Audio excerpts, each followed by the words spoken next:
Welcome to CBSBaltimore.com and welcome back to Television Hill. Johnny Alonso. How are you? What's going on? Good to see you. Hopefully you have seen our on-air interview. If not, let me give you Johnny's bio real quick. Yeah, sure. Johnny's a movie star. Johnny's from Baltimore, Maryland. Johnny got a start on a show that to this day is a cult classic, One Tree Hill. Yeah. And career has moved forward. You do all these really cool indies. You've had a great run. I have, thank you. And it continues. Yes. You're one of the busiest actors I know. The busiest auditioner, maybe. Okay, but I want to talk about that for a second. Let's go inside the ropes, get really serious about this for a second. Okay. You've actually got 4 movies that have distribution that are getting ready to come. It's all about getting this. You can make a movie, unless somebody's going to distribute it, you're out of luck. Exactly. Okay, your career is constantly moving forward. You have a very successful career. Yes. The ratio of auditions to parts you get is?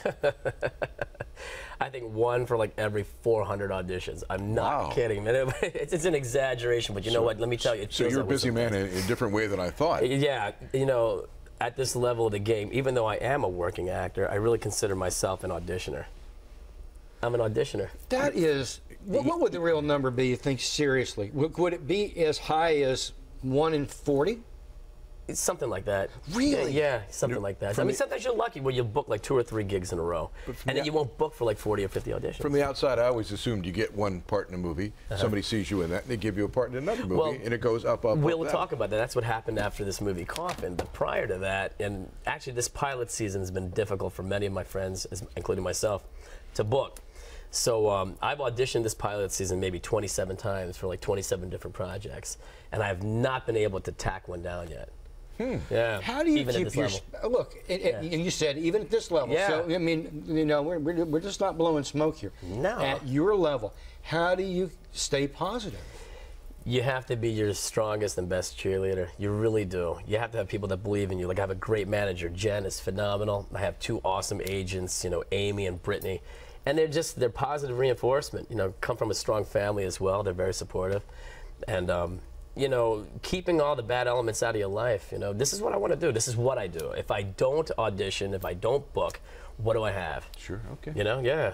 You know? Man, you must get tired of hearing no, no, no. You know, I hear that in my love life too, man. Oh, well. It's perfect for the next audition all around. That's my next episode. have you ever gotten a script and said, "Geez, that's just not me. I'm not even gonna bother with that audition"? Oh yeah, I mean this movie Marseille, which we'll talk about in a second. But no, I'll talk about it now. Okay. Why not? My friend Jonathan Ruckman, who's on Boardwalk Empire, he was working on a film that I was just shooting, a vampire movie, which we'll talk about in a second. But he was locked in Marseille, and they had some casting issues. So he told the producer, Courtney Shumway, and the director, Jay Taylor, look, hire Johnny Alonso. He's perfect for this role. He's perfect. He just fits the description. They sent me the script, my agent the script. We read it. I'm rifling through, and I'm reading this character. And he's supposed to be like a Navy SEAL, 6'3", martial arts. Oh, that's you. I was like, this is so 6'3". I'm like 3'3". Give me a break. This is not me. I flew in to York, PA. You know, I met up with these guys, a private, you know, audition and meeting, and I read for the director. And now here's what I was talking about earlier. You're an auditioner at this level, okay? So I was like, okay, I'm just going to audition. But an actor should remember it. Don't think of your audition as an audition. Think of it as a performance.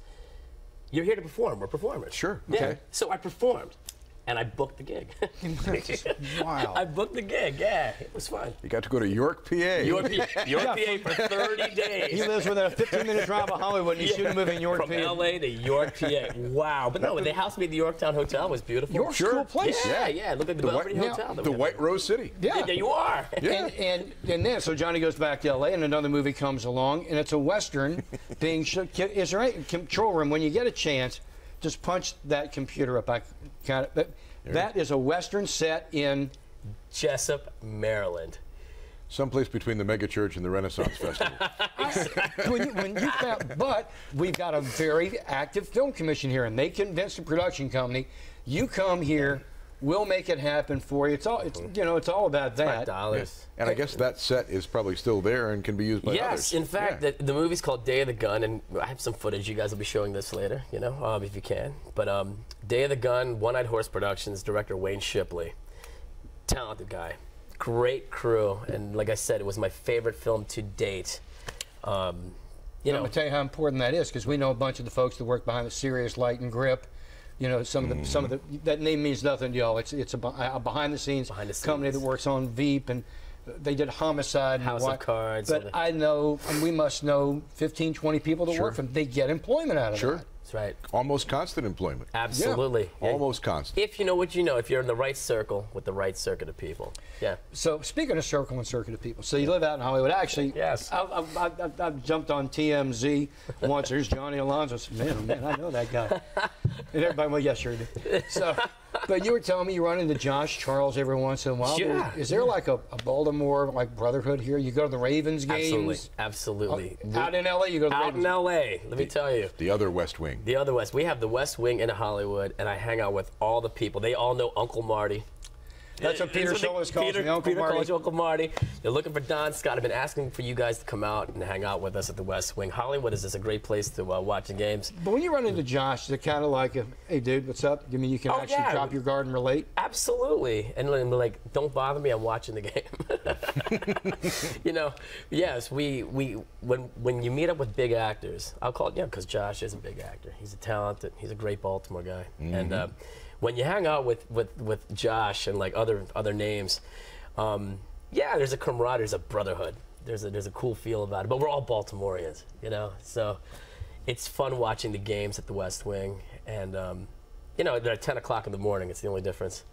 You know, not at makes for a great Bloody Mary bar. Yeah. Well, yeah. I mean, just don't sleep. When the game's over, you got other stuff to do. Yeah. So what is your because you're just in town for a couple of days, say hi to the fam. Yes. What is when you go back? Is it back to auditioning? I'm on hold for a project right now, possibly another film. But yes, auditioning again. Yeah, it's relentless. It's a machine. You had to be a machine, and but it's cool. I mean, like I said, this is what I do. You know, and when you book a film, and you get to work on a set for like 3 weeks on location, that's kind of vacation for you. You know what I mean? You're not hitting the audition circuit anymore. You're actually in one place. Isn't it amazing? It's not hitting the audition circuit anymore. You know. Man, oh man, oh man! Everybody's an overnight sensation, aren't they? Oh yeah. Yeah, it's been a long life, Marty. Yeah, but you're making a living. So. Yeah, making a living. Yeah. Yeah, you're doing pretty darn good. Doing well, man. It's been good. Hey, listen, I can't thank you enough for coming by. My pleasure. Honest to goodness, it's always great to see you, brother. It's always good seeing you too, man. You really is. Seriously. Hit him with your Twitter account and your website, JohnnyAlonso.com. Right. At Johnny Alonso on Twitter. That's right. And you got a Facebook thing going? Of course, Johnny Alonso. Johnny Alonso. Pretty easy to. Do you tweet on Twitter or you just follow all the time? others? All the time. He tweets all the time. I'll follow you then. Do that. I keep telling Don people he should follow. But it's up to like 788 at the moment. Yeah, Nice. I'll give you a good one to follow. Who's that? I'll give you all a good one to follow. Greg Aiello. Greg Aiello. Greg Aiello is Vice President of PR for the NFL. You will find things out before ESPN. He will tweet and then give it to ESPN. So there you go. All right. It's the Twitterverse. Hey, listen, we got to roll. Thank you so much for stopping by this page. My pleasure. At CBSBaltimore.com.